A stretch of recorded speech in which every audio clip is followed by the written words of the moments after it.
So the question was, how are you going to feel? How did they make you feel, Colm? Good question again. Same question, equally as good. Well, I mean, I suppose obviously kind of anxious, and then do you know what? Actually, disappointed, just really disappointed with the first half.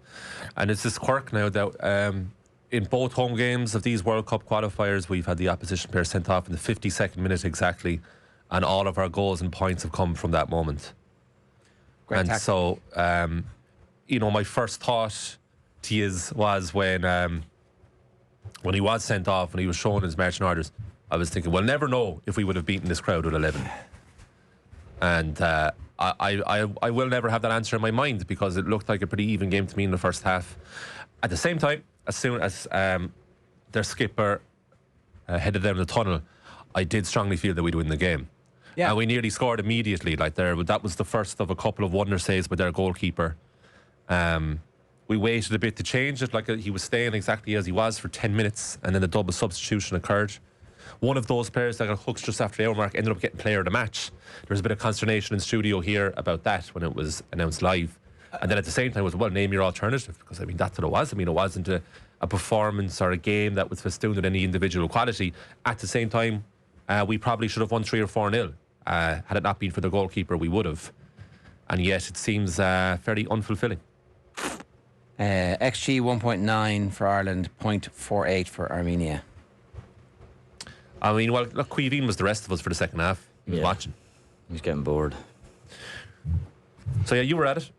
Yeah, it was. The atmosphere felt really flat. It was. Easy, until Seamus Coleman bundled into the goalkeeper. Everybody arrived the second half. very late. Yeah. They flashed up 42,000. Yeah. Shut up. And I'd say 3 minutes before kickoff, looking around, it was like, Yeah. where's everybody? I imagine as well there was a lot of people who'd bought the bundle of the 3 home games, the Hungary, Armenia and Portugal, and because I know they were tweeting yesterday they were heading towards 50,000. But the atmosphere itself was, comparing it to the Hungary game, I know it's a totally different situation really, but before the Hungary game I was like, oh my God, this is something serious going on here. But People arrived early for the Hungary game. I wasn't. I was in there a lot earlier than I was last night, to be fair too. But it seemed to be everyone was in their seats before, a good 10-15 minutes before the game, and it makes a big difference, right? Absolutely, it does. Yeah, and I was only saying out there just before I came in into the studio that I don't know. Obviously, we want we want everyone to feel comfortable at games. We don't want it to be people feel like they're unsafe or whatever in the stands. But we make it a very warm and comfortable place for teams to come. I think. Fortress of Viva. Yeah, and I know that comes from the pitch initially. You have to have something to want to get behind, which they don't make the easiest job in the world. But it's quite even our chants and our songs and all that kind of thing. They're quite harmless and jolly, I don't know. I think when you look at some other countries, they make it very hostile, and I don't know if there's something in that maybe we could do. Now, I'm by no means portioning any of the blame to how bad we've been to the crowd, obviously, because fair play for people that do turn up to these games, considering I think how it's poor we'd be. But it is an interesting point, though, that the team and the crowd are kind of that apathy that everybody seems to have about this team, which ultimately means that's the end of the road. There's no... if the crowd was still incredible and they'd been there 20 minutes beforehand and chanting the manager's name and all that kind of stuff, and the performances were still this bad, there might be some but it's we're kind of showing up out of duty because we do have a ticket for this game. Yeah. Or we've passed it on to other family members. Yeah. A lot of kids in the crowd. Yeah. No, yeah, absolutely, yeah. Lots of kids there last night. Too, but I would have given man of the match to Seamus. I just would. I think he was our one bit of quality in the team. I thought Malumbi had his best game for Ireland. I thought Malumbi was good, yeah. Jesus. What? I don't know what He gave the ball away repeatedly. He was shocking. He won it back. He wasn't shocking. He wasn't. He genuinely was. He absolutely was not. He was shocking. under zero pressure. Okay. And he was. There was nothing. There was nothing for him to do. He was overrun until they got down to 10 men. He had his best game for Ireland. That's just patently untrue. But it's not. I don't know. We at the game, you can see that he's actually. Oh, sorry. He's doing I couldn't see it from at home. Okay. Grant, but he was bang average. Sorry, I didn't say he was anything other. The team was bad.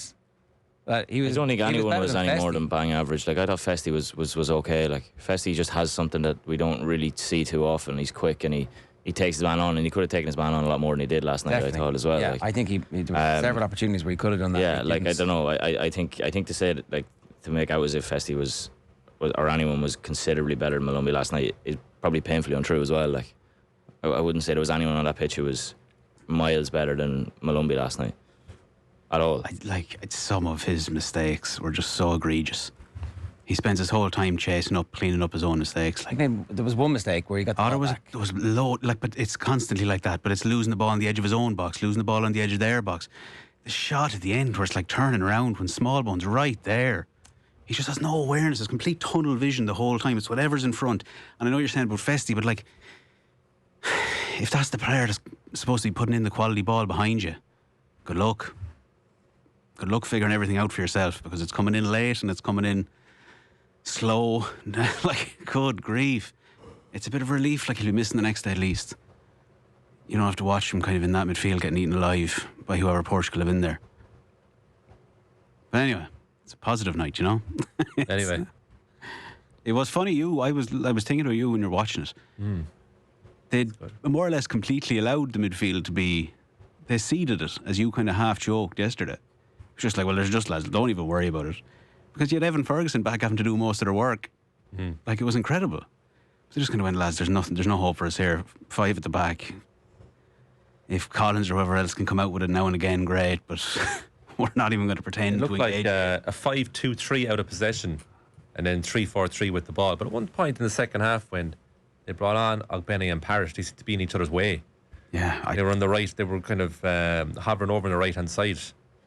So it's a weird one, because I didn't notice any improved performance in the second half, but there was far more chances created. Like, the boys were gone, like their legs were done, but their heads were still in it. And the first time they really lost concentration, we took advantage of it. But like, Ferguson had a 1-on-1, and then their goalkeeper made 2 like unbelievable saves, in fairness to him, from the Ida one and from the Collins header before that. And then Darragh O'Shea had his own Bernardo Silva moment from the rebounder where he should have tapped it in and put it wide.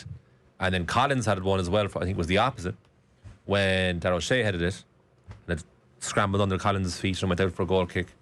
So on another night, we're winning this handily, and it's great for the goal difference. But you're still probably having largely the same conversation this morning about the performance.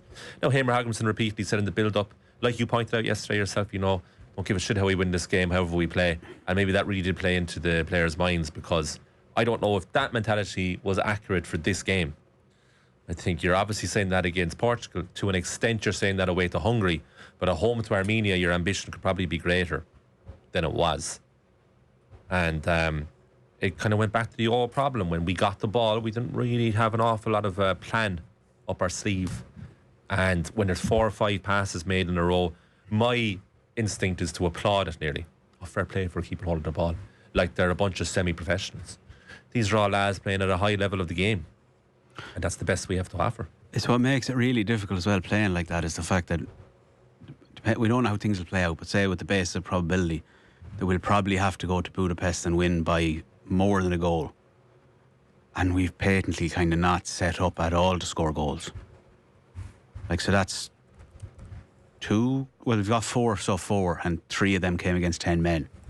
Maybe Hungary have another kind of mad situation at home and get someone else sent off, but like, it's just, I appreciate why he went with the same formation again, and to a certain extent you could argue it worked, but it doesn't bode well, because we, at some stage before this group's out, we're going to have to go on the attack. And they don't really have a whole lot of experience of doing it, or kind of, as you were saying last night, like when they were, it's like getting in each other's way an awful lot and no clear patterns of play at all. Yeah. So here's how we're set heading into the last window in a month's time. So Portugal away out in front on 10 points. Hungary have 5 points and we have 4 points. So Hungary equalised late enough last night, 2-2 against Portugal. And crucially as well, the goal difference. So Hungary are 2 better off than us. They're 1 and we're -1. That goal last night is an absolute killer. Like the Hungarian equalised goal, from like, Szoboszlai. Yeah, but it's also a killer that we didn't. It highlights. And it highlights how bad the Armenia loss was as well, and the Hungary draw. To be fair, Hungary and Armenia play before we play Portugal that day, so we'll know our fate. So How's that happening? I don't know. It's interesting, isn't It's it? outrageous. Yeah, because think it's it just was the time, same isn't time it? last night. It Why could is be. that It could be happening? simple as time. Yeah, What do you mean time? The time differences. I don't know how the time difference is because in Armenia. It's we obviously- played Armenia at 5:30. Yeah. So I'm guessing they're doing the same. The time in Armenia will obviously be good. Now, they could, I suppose, you could say they could have finagled it that. Our game starts earlier. Yeah, I don't know why that's not. I suppose it's a TV thing. Yeah. But you can't be doing this. It's totally unfair. Like, it's a massive advantage to us. Well, you had. Unless we're I suppose already you have 5 or gone. 6 games to do it. Yeah. till that Well, point. it is happening. No, the so- end of every competition should always be kicking off at the same time. We know that's like, we know because It's not the last game though. there's been bribery. Sorry, this is the This is the penultimate game, yeah. Okay, First of it. sorry. So with There that you said, right? Wind that back. So Hungary win that game as expected. That would be 4 points ahead of us by kickoff against Portugal. So what are we saying here? Best case scenario is a draw. Because Portugal be a bit pissed off now. They should have qualified last night. Their 28 team is officially qualified for the World Cup. Portugal are not one of them because of that draw, because of that dropping of 2 points. Yeah. So they'll go to Dublin a bit pissed off. They'll want something from that. So best case scenario, I would say a point. And say Hungary beat Armenia by a couple of goals. Although, look, Hungary are not absolutely convincing at the same time. But Armenia are dead in the water though, really, aren't they? They'd have to go and get a result in Portugal. If they do that, if they get something against Hungary, if they beat Hungary, it's all to play for Armenia too. It's a fair point, Jack, because we could draw, yeah. Yeah. So Hungary win that game, we'll say, just for argument's sake, 2-0. So then they're 4 better off than us, and we're 4 points behind them. We get a point against Portugal, which would be, we'll say, 0-0. So that would mean last game in Budapest against Hungary, we have to beat them, and we have to beat them well. Because it's going down to goal difference. Yeah. So we're potentially snookered here, and the most important game left is the game before our next one, Hungary-Armenia. Yeah. Can the Armenians do it? They always do it. Oh, God, I hope It's hard they to do. know. So they'll obviously be missing their captain as well. Is that a good thing? Yeah, man. Yeah, The he's lunatic, like, he's people alive. having to go at you in a crowd. Was he in the first half when he was getting He bandaged? was, yeah, directly at me. Yeah. He's a good It's player. funny because when I saw it, I don't know what people think out there, but when I first saw the incident, I thought Zaz dived. I was like, I didn't touch him, and I saw the replay. Like, Yeah. it's stupid because it's not dangerous play. He's not going to hurt them, but it's just such a stupid thing to do. Yeah. It's pure nightclub vibes. It's like you're not going to actually do anything. Yeah. You're all bluster. It's just such a stupid red card. Like, bop him properly. Because Zaz doesn't cross me, the type of lad that'll be winding you up either. Like, he just Zaz? Yeah. He's like, quiet. That's what I mean. I think Yeah. I think he targeted somebody. He shouldn't have targeted him. Yeah, that's like Yeah. everyone's like, well, leave him alone. Like. Yeah, exactly. Yeah. You know? So no, we're very lucky off the back of that because Spurzian, they're number 8. Yeah. It's a bit of a bother. Jesus, when that cross went over to him in the first half on that volley, Oh. I was waiting for the net to ripple. And in fact, the way that Kelleher dived, Beautiful move. Yeah, but I wouldn't mind. They played the wrong pass though. they absolutely There was a beautiful. man in directly through the middle. so between your the two man, centre-halves, and he went wide. He's kind of stumbled on the ball. Yeah. Eventually, his pass out right was good. Yeah, it that was, cross yeah. great. But you're right, Ger. That counter was incisive as like it was probably the best play of the game. But there was one shot on target in the first half from either side, and that was an earlier effort from Spurzian, which spurted into the goalkeeper's arms. There Yeah. was nothing to do. That was it. Like, so for the first 5 minutes, we were decent. I've heard that. I've seen that before with Ireland. First 5 minutes, okay, they're decent attitude. There was a couple of speculative headers that went over and wide, respectively, from I think Manning and Jake O'Brien. Manning had a shot, yeah. And then on the half-hour mark, we suddenly played quite well with energy. That's when Ebisede was getting loads of the ball. He was constantly getting it. When Manning volleyed wide, Yeah. it's about 5 minutes there, and then they took over again. So they had comfortably superior possession than us. I think it was 56-44, and they had more passes completed, which Darren Maloney in commentary was exasperated by, particularly that they had more passes completed. That continued to be the case when they had 10 men. It's crazy. So there's something fundamentally broken here. I wouldn't mind actually when we did score the goal to go 1-0 up, and it was, I think was it 70 or 71 minutes maybe or something around that time. I was like, this is actually probably the worst possible time for us to score now, because these lads are not going to have any idea what to do now. Like, are we sitting off against 10 men? Are we going to get another? To be fair, like, they could have got another, but I was like, I was celebrating, and I was like, oh, hang on, like, We've got 20 minutes here where we have to actually figure out a plan. I hear you, but I just felt so comfortable that they weren't going to be a threat. Yeah, no, at all in the they, second like, half. they with 10 were, men. yeah, they were were gone, awful. like, and they just tried to defend us. They were like us against Portugal, but we were not Portugal. Put it that way, like. Yeah. So we had. We have seen teams who, shouldn't be able to do stuff against us find it pretty easy to. They had like it's never quite relaxed. They had a mini spell about 5 minutes to go where they were passing a bit. Their midfield was getting control of the game, but they never created an opportunity. You always get nervous when they have it around the edge of the box, though. Just off. They were making some poor decisions themselves about final balls. But even after, so we went one up, like you say, 20 minutes to go. There was that second of 2 wonder saves. This one from Ida. That was 10 minutes later, and then Ida had the ball in the net, which was offside. So again, they were creating chances. It's too easy to write it off that it was completely disastrous night again. Beautiful finish from Ida for the offside goal. Lovely goal, like the way he hits it with. You were blaming him for the finish that got the save. Well, I'd have to see it back. Obviously, you see it live. I don't know. I thought the miss was worse than the save was great. If that makes sense. But like, I mean, it's such a. There was another one. There was another one that Chidozie Agbene puts in a nice. We got a corner out of it. Oh yeah, it was a Parrot was coming in for it. And that was for Ida tap in. Yeah, that's another chance. So that's 5 or 6 now. Like, I know we had chances. Even like Ferguson's 1-on-1 before. Ferguson's 1-on-1. So we've named about half a dozen. I know we had like the idea that we didn't create chances is wrong. But like, that's why a lot of people are talking about like the intensity of how quickly we were. It's amazing what happens when you do things quickly, isn't it? Like how often were we like messing around with a long throw in that for some reason Festy's now taking and not Jacob Ryan. I don't know. I think Jacob Ryan's ones weren't working, but I mean, I'm not sure if Festy's ones aren't working either. It's the exact same tactic of Darragh O'Shea's going to absolutely leg it towards the near side and just fling his head back at it, like, and nothing ever happens from it. But like, it's amazing what happens when you do quicken things up. I mean, the corner, like, for the goal is like they're not set at all. We play a short corner and Smallbone puts a good delivery in. And then as well, it was strange. I thought it was weird taking Manning off the corners. And putting Jack Taylor on them after we had gone 1-0 up. I don't know what the idea was there. Maybe they wanted to leave Manning back. I'm not sure why Jack Taylor. It did look like Paddy McCarthy was screaming at him to take one of the. At the end. Yeah, he took the last one anyway, Manning. Yeah. With Taylor, definitely took one. He definitely did take one, and it didn't beat the first man. But it's really interesting. Like, I don't know obviously too much about the football culture in Armenia in detail, but it is weird. It's kind of weird to me, like, how they can be so much better. Like, it was one of those things where, like, if they were better players, they'd have cut us open, like, and it's that kind of thing. But like, how are their basics? And maybe you argue maybe it wasn't effective because they lost, so that's kind of, it defeats the point. But like, their basics, the way they played against us and the way we played against Portugal couldn't have been more different. And I just wonder, like, but they're over 2 games, like, their basic skills and everything they seem to do is kind of it's done with so much more confidence and everything else, and they're just probably not as good technically gifted players, so it doesn't come off. That's why that thing at the end, like, I was certain as well, I was like, they're not scoring.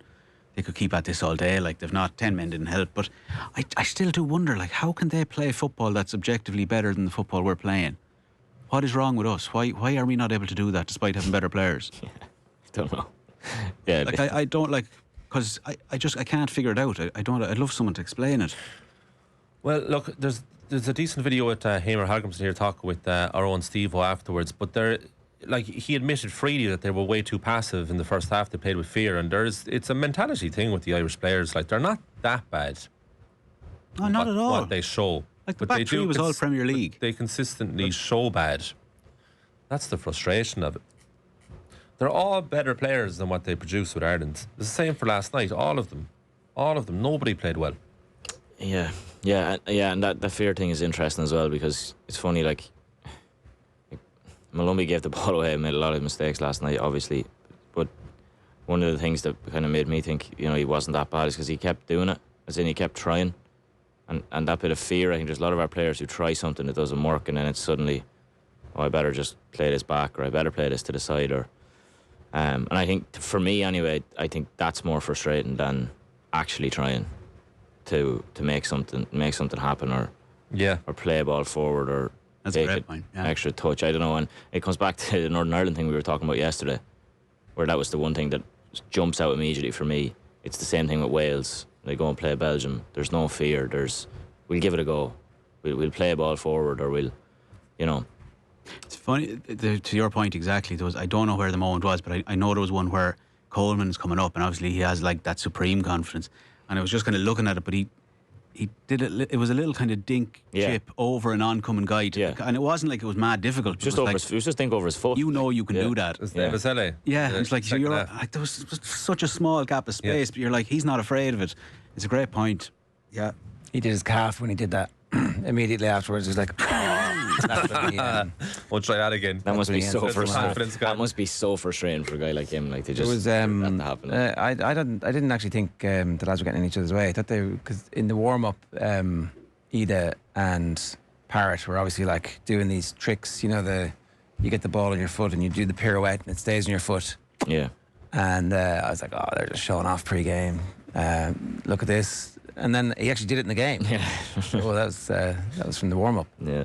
It is, but the lack of plan with the ball is one thing. There's another Coleman example in the first half where he picks up the ball right back and he ends up left wing. He just keeps on going. He's just running. He just keeps going with the ball because there's no options, and he's just like, there's no one moving here. I could pass this short, and that's the thing with Coleman. So he takes the responsibility himself. He could have passed that short to Malumbi, who was right beside him, which I think pretty much every other Irish player probably would have done that in that situation. He's like, no, I better create something here while I'm at it. He just keeps running cross. He's going nowhere fast. It's a goal kick at the end of it. Yeah, he falls over in the corner. Yeah. Falls over, and he's the most gamey player. Yeah, I thought he'd won a corner initially. I was like, oh, that's great, but does a little step over. That's obviously his plan to win the corner. Runs out of play. Runs out of road. Will we play some him or Halgrimsson? This is pretty good. With there's not be much more of this. Yeah, with Steve-O talking afterwards. Yeah, let's enjoy the last days. The audio on this? Can't hear it. No, we haven't hit. No audio. Do you want to come back to us? We'll try that again in a minute.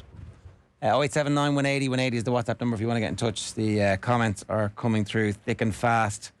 I suppose, what is the solution to this? What's everybody's idea around what might make things better? Like I make no bones, but I do think we need to change.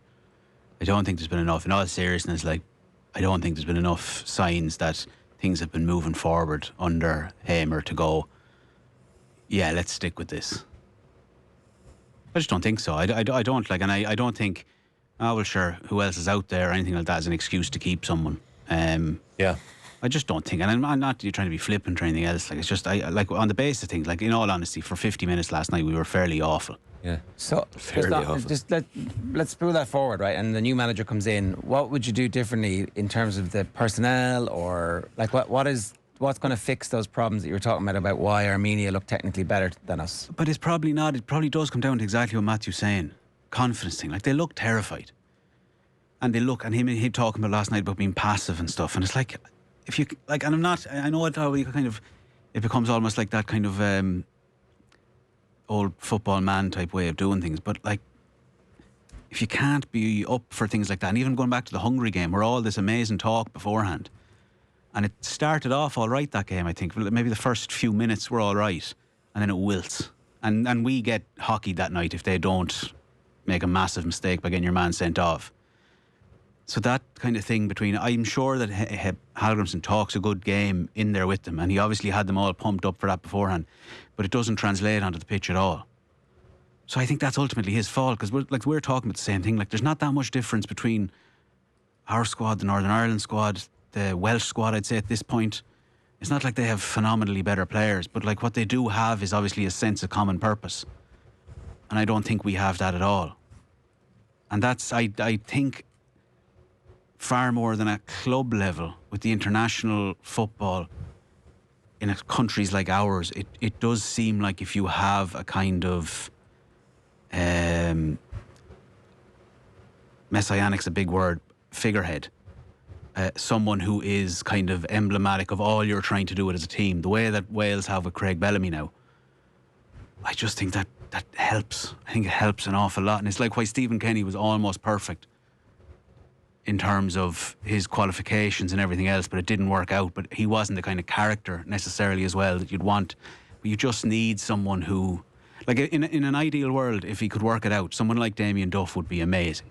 it would be an amazing kind of blend of everything that you'd kind of want, that I'd want personally from the international team. It's your Craig Bellamy appointment for Wales.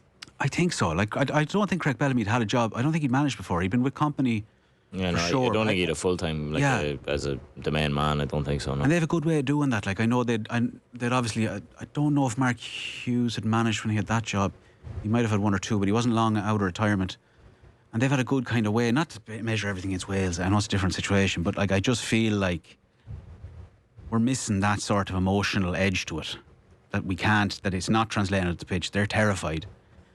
And it's kind of it's manifesting itself in kind of repetitively poor performances. Whose fault else is that? Like, I don't know. I mean, some of it has to be down to the players. I don't know. I think that there's like a strong man reaction requirement here. There's like I think they made mistakes. I think that it's clear that we should have had Coleman in and around squads. No matter if he was able to walk, like, he should be in the squad. And if he's not fit to play, he's not fit to play. But like, we definitely benefited from him. I think as well, like, it would be fair to say last night that 3 of our best players, I know you're not on the Malumbi thing, but I think there's a portion of people that would be happy with how Malumbi played last night. There's an awful portion of people who think that are very happy with how Ebusele played last night, and a portion of people who are very happy with how Seamus Coleman played last night. All 3 of which weren't in the first squad. Yeah, like that, and that's like, how much of that is because he took so long to get appointed? How much of that is because it took him so long to get familiar with what was happening? And yeah. So I don't think. I don't. do you think need to be can that say familiar with the Ireland thing to know who Seamus Coleman is and what he's about?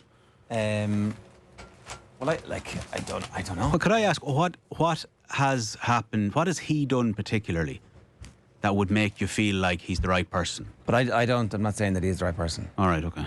So I don't think he. I think They that, just like, have to qualify, really. If they do qualify, that's it. Like, it doesn't matter how they get there. By hook or by crook, if we qualify, he does keep the job. Like, he just does. You know. Oh, yeah. Like, other than that, I don't see the point. I don't. Yeah. Like, we're probably not going to have a meaningful game for another 18 months, probably. And then If this goes how we anticipate. a home. Will we start with a home game? I'm not sure. No idea. Probably, yeah. Probably. I mean, yeah, probably. But like, that's a long time to get it sorted. And you know, last thing you want is them just not to be sorted quickly. You know, there should be there should be as soon as this is over, like, it should really they should really start getting their house in order and figuring out what comes next. Well, you should have a succession plan in place now. Like, Yeah. I don't know about Duff. I mean, he did walk out in shells on the verge of them having their biggest games. So he's doing some data stuff for the Under 17 World Cup or something. Yeah. He might be busy for a while. Would that not give you a pause for? I would. That's why I said, I'm not saying he's perfect. I'm saying, but someone like he's almost perfect. But yeah, you can't overlook that. Of course, he did. You know. But Like, if the stress of that is, or whether or not it was stress or an inability to communicate your message to the players, is that what he said in the aftermath? quite possibly. I suppose you got to allow for growth. You have to allow for. He can't be. It's not like he'll never get another job again out of that. No, for sure. But there is a bit where maybe the national team isn't the. They come and learn on the job with us, with the national team at the top of the. But we're not. It's not as if Irish we've football been. pyramid. We didn't hold it to so sacred a standard when giving it to Hamer Hallgrimson. Well, we apparently look former Jamaican high and manager. low. Well, We might have that looked high and regime is low, behind yeah. us now as well. So I mean, yeah, like. The other thing is there wasn't a slew of candidates available when Heimer got the job, was there? We don't know though. We don't know who they were looking at. We don't know where they were looking. I don't know what other aspects of that Mark Canham era we're looking back at and saying, well, he was right about an awful lot of other things, so he's probably right about that. I don't think it was a glorious era for the FAI in terms of decisions made, so I don't know why we'd kind of go like, well, he must have been all right with that though. He must have been as thorough as he could be and whatever else, because Well, I suppose there wasn't a slew of other names that were being air ballooned out. Like, going to leak this name out, float it and see what happens, the way there would have been previously with, like... Did that with Solskjaer, sort of, didn't it? Maybe. Sort of happened, didn't he come real low in the odds of the betting? yeah, well, apparently 3-1 on or something. According to Danny Minton, And he was 1-on. offered it, like. Yeah. But I mean, that I was actually kind of, people were like, this is known. And would people take Solskjaer now? Absolutely not. Like, absolutely not. Really? Well, what? Like, based on what? Like, Better than Ruben Amorim. You know, Ruben Amorim, the hottest young coach in Europe. Oh, can we give it another like maybe day before we start talking about United? I again? just, I don't know. Like, my kind of thing. I appreciate there's a need to have the debate and the argument to put both sides, but like, who's enjoying this? Is anyone enjoying it at the minute? Like, it's not. There's no. Where's the like? There was a good little bit of a few days there before Hungary. Yeah. It was like you never know. It's like, you know what? I mean, look, all things being considered, but like now it's just like, this is a grind. It's just like, and you know, yeah. So I don't know. I don't know what the argument would be for sticking with the status quo on it. Well, I suppose Dion would always be making the argument like this is you're not fixing anything by focusing on this, and obviously the big problem are the other structural problems that we have with Irish football, which are beginning to be addressed, and that's going to take a long time. Yeah, there's probably going to be another low before that, like, you know, like the issue we have now isn't going to be solved within the next kind of 5, 6, 7 years of players that are coming through. Like, Very Mick McCarthy of you. know, Can't get any worse. Yeah, It can. No, I think it is almost guaranteed to. It's almost guaranteed to. I don't think so. No. Because we're not maximising these players. No, we're not. Oh, no, we're not. By But any I'm just saying the structural issues are still going to come and bite us. Like, I know, but like I think you can kind of. I do feel there's a way of kind of waylaying that. no, I do agree. I do agree with that. Yeah. No, like our players are far better than they're showing. What our maximum output actually is.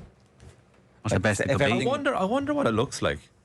48th best team in the world at the moment. I'm sitting here thinking, how does this actually work, right?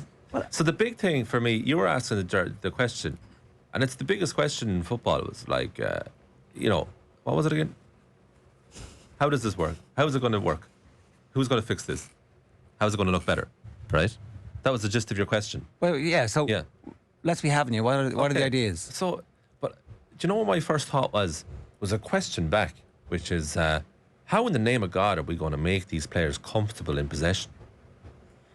And by nature of the job and how little time you spend with them, it's very difficult. So how do you make them more confident? You have to try and win games. And this group are just so used to losing. They're just so used to it. Like, and at the first sign of trouble, they flirt with wilting against their better nature. 'Cause this seems to be an honest group, you know. They pounded the goal to an extent last night. They didn't give up. They tried. But there's no cohesion en route. There's no highlight clips on that on YouTube about how they got to the goal. It's all just fire the ball in. We really want to win this game. We kind of want to win this game so people will get off our backs for a while. It's a group that feel under constant strain and constant scrutiny by fans. So how do you change all that? That's huge. We have gotten into a place, right, where we're the worst kind of crisis in that it's a bit purgatory because we can still get a result. We can still get a goal. It's not completely disastrous. The Hamer Hallgrimsson era, I would argue, hasn't been completely disastrous, but it hasn't been good. That's why we're all here. We don't know what to do. There's no atmosphere last night. There's nothing. We're trapped People in feel mediocrity. nothing. Yeah. We are And trapped you in go, mediocrity. and the first question you ask me, and what this whole thing is all about, how does it make you feel? How does Irish football make you feel at the moment? When it was 1-0, A bit empty. when it was 1-0 and it was 2-1 to Portugal, in the ground there was real excitement, and we were actually creating some chances. When Edith slides in after Ogbene creates that, the ground feels alive. There is noise in the second half. It's that, like, I don't know if that's coming across. I don't know what that experience is like, but like, people were emotionally invested in the team who were at the game, and I think if they'd scored 2 other goals last night from those chances, if the Collins header goes in early, well, they were already down to 10 men by that Yeah, it was first save. just after. They yeah. didn't create a chance until Armenia went down to 10 men. Yeah. Yeah. Look, no one's saying they're good, but I think that there's a smell of want off the Irish football public who want the And the hunger is there for sure. yeah. So like, somebody can capitalise that, and maybe Duff is exactly the man you need, and with all his flaws, he's actually the perfect person coming in now, going, look, it's possible I might walk away from all this at any moment. There's like a real sense of like, you all better get behind me now, because you know what I'm like. I'm going to take the ball and go home. Think of the job he did, like, and I don't know if it necessarily was in his mind to be doing so, but how he promoted both Shells and the League of Ireland. Yeah. My only fear with that is that, like, how much attention has he been paying to English football over the last few years? I'm sure he can pick it back up, but it's still a kind of just someone who'll revitalise the thing and give it a bit of oomph and kind of. Yeah, okay, you've talked me around. It's just that. Okay, let's go.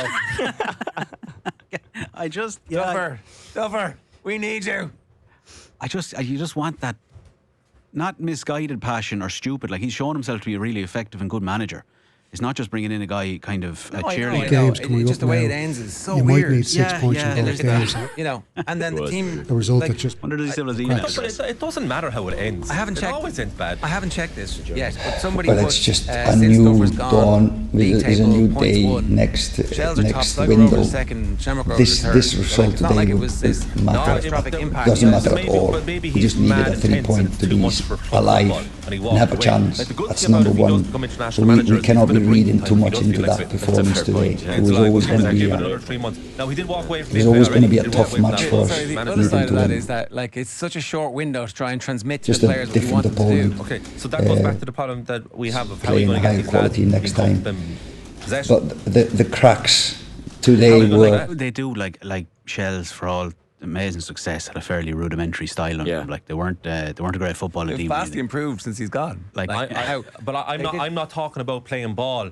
for aesthetic reasons. I'm talking about playing ball in a practical sense of creating opportunities to score, Well, it's gotta other be- than hope of flaking the ball into the box. It's got to be doable. Other teams do it. Exactly. So It has to be doable. I don't know, yeah, what- yeah. Is there would be a something? huge Is there mental some battle. audio playing out on the stream at the moment? There is, yeah. The live audience on YouTube are hearing the clips there, lads. Are we talking over Heimer? It's the remix you never asked for. Yeah. Jesus, I thought my car was haunted. By a hammer. You shouldn't be driving and texting us at the same time. I hope On you're a YouTube. passenger. I'd say he's just sitting in the car listening. He's probably waiting to go into work, I'd say. Yeah. Out in the car park. Um, Yeah. it, No, sound is off there now. So, it's okay now. Thanks, lads. I do love the idea, though. Like, I love, even from a player's point of view, like, it's a lot more impactful, I suggest. And it's not Eamon Halgrimson's fault, but like Damien Duff rocking up to Brentford to chat to the two lads. I feel like those. I don't know. I don't know if Eamon Halgrimson is doing that. I don't know if he's. It's unfair. I'm not tarring him with it because, like, he's not. He's arguably, to get to the point he's gotten to in life without any playing career to speak of, he's had to obviously have something about him. But it's not working in this scenario. So it's not a cruelty thing, or it's not a kind of he's the source of all the issues. The issues preceded him, and they'll probably precede him, but it will. I don't think he seems to be the man who can sort it out. He also, I was looking last night, he has been managing in some form or other for about 20 odd years. But it's so funny because most of it's been international, obviously, a little bit of club. But he's only done 300 games, or thereabouts, if Wikipedia's to be believed, which would be about right. It's not a lot of games in 20 years. Not a lot of experience when you think about it. Yeah. Manager. Well, he has a whole other life, doesn't he? Well, he does, yeah. Football is not the be all and end all. Tell you about No. pressure. We should tell ourselves that on a morning like this morning. Football is not the be all and end all. Talking about the midfield thing, says at Chip the Hatter, get that reasonably okay, everything lifts. HH should have stuck with Collins in midfield post Wembley. By now it may be operational and we'd have a few more points. No. I would have tried it again. I just thought it was funny last night watching, like, the back three would pass the ball to midfield and you're like, why don't you just carry that forward? You guys just carry it. Like, we're going to trust you to. And at one stage, Darragh O'Shea brought the ball forward a good bit, and you're like, well, that's exactly what you're supposed to be doing. But there was that level of confidence that those three had in possession, I think, is kind of emblematic. Like, they're our best players, right? They're our Premier League players who've made it to the hardest league in the world, and they didn't have the confidence to just kind of step out and go, I'm going to step out here and take the not very risky bit of bringing the ball to midfield, and then suddenly everything is further up, and we're inflicting our game plan on the opposition. So, all right. Will I do quick newspaper headlines? Are we going to be able to play that clip? No, No, don't think not so. going to be able to play that clip. Okay. A shot in the arm is the Mirror. Halgrimsson insists narrow win over Minnows keeps finals hope alive, which is, technically it is true. What a header. Evan nods in winner after Azaz nutted. It was a stat last night. Is the first Irish player to score in 4 consecutive home games since Robbie Keane. 2014, yeah. Bodes well. It does bode well. He's great. He is. I know he didn't have a great game last night, but when you see someone pop it up like that and score like that, it's just oh, thank God. One Arm Bandits. Ferguson keeps World Cup hopes alive at Aviva. I mean, it's a lot for him to be going through as a kid still. We do forget that he's... job done after 6 games, 6 wins, 6 clean sheets and 18 goals. England are off to the World Cup. Hey. That's the back of the London Times. Oh, God. And Graham Potter wants the Sweden job. Sweden sacked their manager. John Dahl Thomas. John Dahl, yeah. There is a bit that we should also remember. International football is terrible, right? It's always a terrible spectacle. Vast majority of the games are awful. Everybody hates their manager in world football. Everybody thinks there's somebody better than them out there. Every time we've been previewing games for the last 20 odd years, we'd ring up the Danes or the Swedes or the Belgians and they'd be like, our manager stinks. He's absolutely useless. He can't get the best out of his team. So that is common all over world football. It's just that it matters so much because it's your country. Now, maybe in Northern Ireland they think a little bit better, but you remember they wanted to get rid of Scotland manager at various stages over the while, and then qualified for a tournament. That happens every couple of weeks, After the tournament, well, we didn't do very well in that tournament, did we? Yeah. Captain America is the headline in the Telegraph. Oh, it's kind of a Telegraph wet dream, isn't it? A World Cup in America. They get Donald Trump, what a man. 2-goal Kane leads way as England secure World Cup spot. There are horrific stories about David Coote. The former Premier League referee faces a jail sentence after pleading guilty to making an indecent video of a child. Heimer gets a shitty victory is the headline in the back of the... They can't read that, can they? Herald? No. Oh, okay. SH***Y. And Shane Ryan was doing all the media last night. He spoke to Owen. You can get that on YouTube if you want to look back on that. He's doing it for the money. I mean, I think there's probably something in that we could talk about. A vital win, but events elsewhere, a sting in the tail is the headline of Brendan O'Brien's piece in The Examiner. And that is obviously the late equaliser for Hungary. And then they're leading with the rugby. Fair play to them in the Irish Times. They're like, actually, that's what we should have done this morning. A big game this weekend. Come on down, November Internationals. We were always, this is rugby country, right?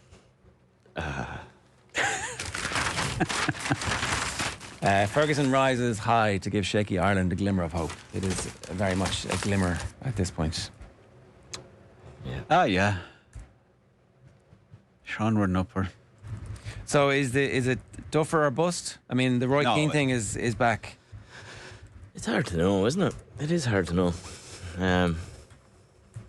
Yeah, there's not a wealth of options out there, really, is there? Or maybe there is. It'd be so funny with the Keane thing, how much of a...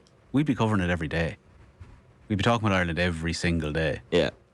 We'd find ways to manoeuvre it in, and everything would be, it'd be absolutely crazy, because he'd be doing an awful lot more stuff. He'd obviously be around the place.